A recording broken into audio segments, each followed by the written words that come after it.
You are looking at Julian's pronunciation guide, where we look at how to pronounce better some of the most mispronounced words in the world, like this other curious word. But how do you say what you're looking for today?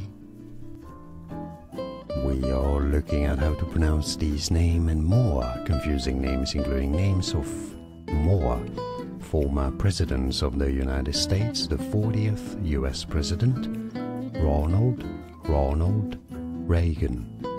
Ronald Reagan. It's easy, and now you know. More videos for you here to learn more correct pronunciations, including names from US politics too. Stay tuned. I'll see you soon. Thanks for watching. Here are more videos on how to pronounce more confusing words and names too many mispronounced. Like this video if you found it useful. I appreciate your support. I'll see you soon, and thanks for watching.